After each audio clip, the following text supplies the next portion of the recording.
एक बार त्रेता युग माही,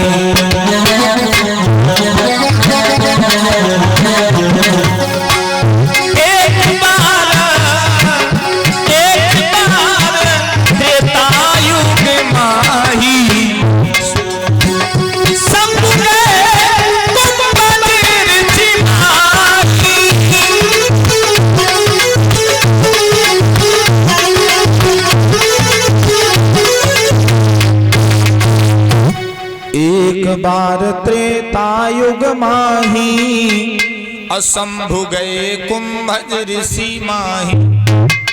कथा श्रवण करने गए, अकेले नहीं गए भोले बाबा, पत्नी को संग लेकर के गए। पहला संदेश ये दिया कि अगर कथा श्रवण करने जाएं और यदि विवाह हो चुका हो तो संग सती जग जननी भवानी, दोनों लोग संग में जाए।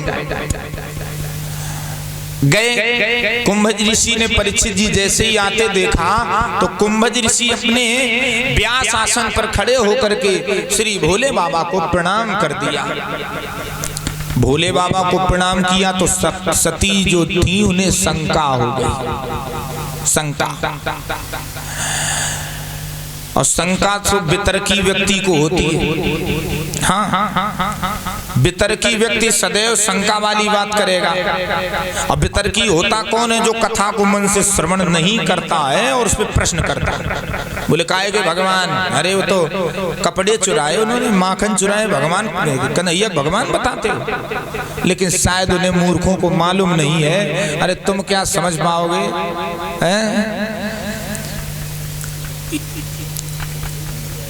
वितर्की होते हैं। एक बार एक व्यक्ति जा रहा वो भगवान के मंदिर में दीपक रखने, सो वितर्की मिल गया। बोला क्यों, कहाँ जा रहे हो? तुम लोगों का भी कोई ठिकाना नहीं, कब क्या करने लग जाओ। बोले कहीं ने मंदिर में दीपक रखने जा रहे हैं। तो बोला अच्छा, तो तुम भगवान को रोशनी दोगे जो दुनिया को रोशनी दे रहा? प्रश्न कर दिया उसने। बोले ये बताओ।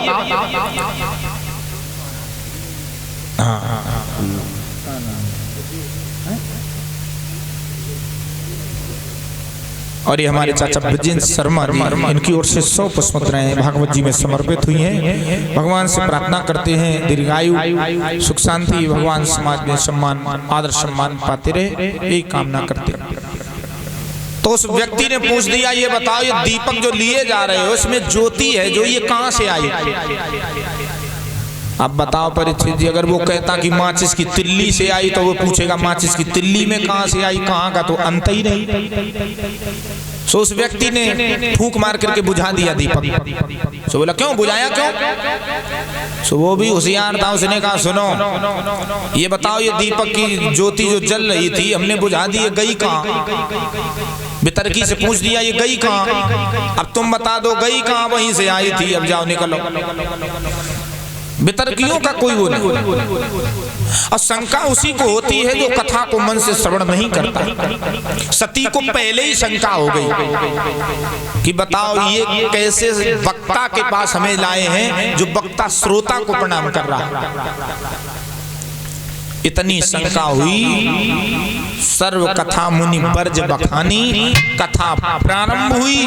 भोले बाबा कथा मन से सुनते रहे, लेकिन सती ने शंका के कारण कथा मन से नहीं सुनी।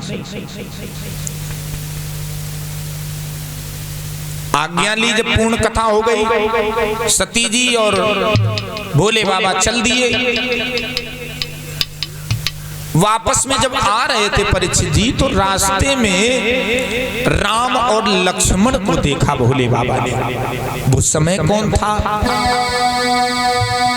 वो युग कौन था जिस समय भोले बाबा कुंभज ऋषि के यहाँ से सत्संग श्रवण करके आ रहे थे? परीक्षित जी, मर्यादा पुरुषोत्तम भगवान राम का अवतार हो चुका है कि गंगा के पार जा चुके थे।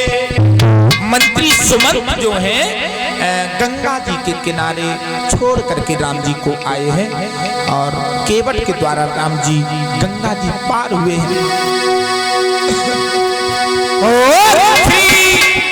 दशरथ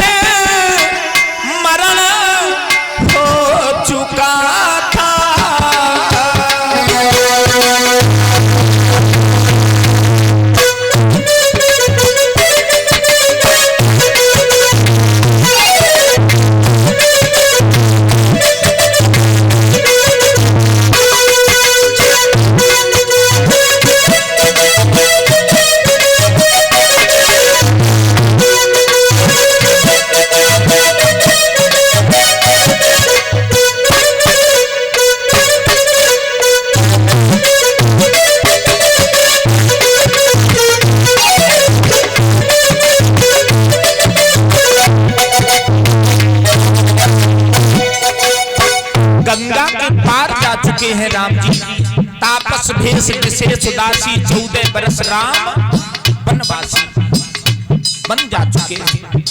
लंकापति रावण ने मैया जानकी का हरण कर लिया है। राम लक्ष्मण पशु पक्षियों से पूछ रहे हैं, हे खगमृग हे मधुकर श्रेणी तुम देखी सीता मृग। इधर तो राम लक्ष्मण मैया जानकी का पता लगा रहे हैं और इधर भोले बाबा सती जी।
इधर से राम लक्ष्मण आ रहे हैं, उधर से सती जी भोले बाबा आ रहे हैं। भोले बाबा ने राम जी को देखा, दोनों हाथ जोड़ लिए, श्री राम जय जय राम, श्री राम जय जय राम। सांसों की माला में सांसों की सिमरों में सीताराम। भोले बाबा ने प्रणाम किया। परीक्षित जी जैसे ही भोले बाबा ने प्रणाम किया तो सती को फिर शंका उत्पन्न हो गई। बोले ऐसे वक्ता के पास ले गए जिस वक्ता को कहने का ढंग नहीं मालूम, और अब ऐसे तुच्छ 2 बालकों वनवासियों को प्रणाम कर रहे जो रोते घूम रहे।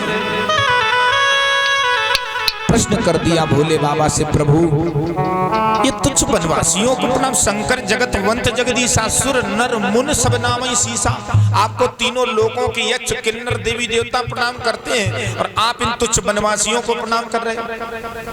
भोले बाबा ने कहा, सती अगर तुम कथा शायद मन से सुनती तो ये प्रश्न ना हमसे करती कि ये दोनों वनवासी कौन हैं। सती तुम्हें मालूम नहीं,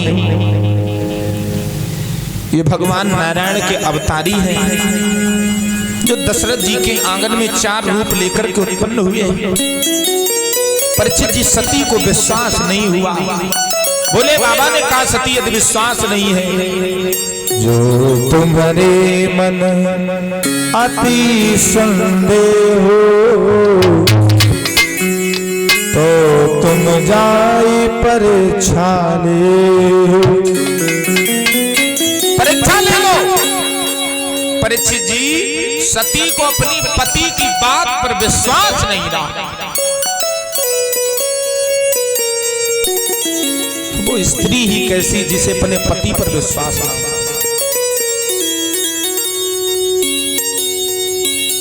कह दिया परीक्षा ले लो। तो परीक्षित जी सती जी जो थी वो परीक्षा लेने को आगे बढ़ी। किया क्या? मैया जानकी का रूप बना लिया और जिस रास्ते से राम लक्ष्मण आ रहे उसी रास्ते में आगे खड़ी हो गई। राम जी ने देखा, बोले बाजी वाह, ये तो सती जी आ रही। तन की जाने मन की जाने ये जी जाने चित्त की चोरी, बा प्रभु से का बचो जग हाथ में जग की। भगवान समझ गए और भगवान ने रास्ता चेंज कर दिया, बदल दिया, दूसरे रास्ता से जाने लगे। लेकिन धन्य है सती मैया को फिर चैन, दूसरी रास्ता में खड़ी हो गई। बोले श्री राम जी ने कह ही दिया, आइए मैया सती, अकेली आई हो। राम जी समझ क्यों गए? समझ इसलिए गए, जिस प्रकार से मैया सती चली आ रही है निडर होकर के सामने से, इस प्रकार से जानकी जी कभी नहीं आ सकती।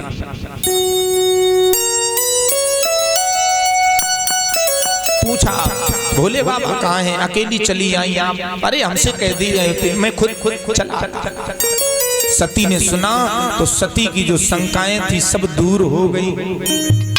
पश्चाताप होने लगा कि मैंने अपने पति की बात पर विश्वास नहीं किया, लेकिन अंत पछताए का हुई जब चिड़िया चुन गई खेत। अपना प्रारब्ध होता है, जहां से प्रारब्ध जैसा होगा उसका स्वरूप भी वैसे ही होगा।